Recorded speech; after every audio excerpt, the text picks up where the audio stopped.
नमस्कार, आपण पाहतात रहस्य संवाद न्यूज चॅनल। अकोट शहरात श्रावण सोमवारी कावड यात्रा मोठ्या उत्साहात संपन्न।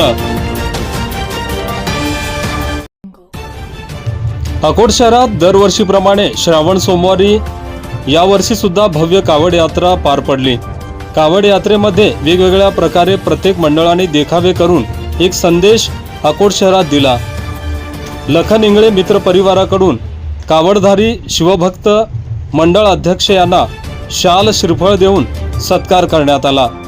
यावेळी युवा नेते सामाजिक कार्यकर्ते लखन इंगळे, विकी तेलगोटे, वामन तेलगोटे, नितीन तेलगोटे, कुमार तेलगोटे, मुकेश तेलगोटे, सुगत तेलगोटे, प्रतीक तेलगोटे, करण तेलगोटे, आनंद भटकर, आकाश रजाने, सूरज तेलगोटे, पवन तेलगोटे, देवानंद थोरात, बाळू तेलगोटे, स्वप्नील तेलगोटे, आनंद तेलगोटे, संजय तेलगोटे, रोशन तेलगोटे आदींसह नागरिक मोठ्या संख्येने उपस्थित होते। रहस्य संवादसाठी जफर खान, अकोट, अकोला।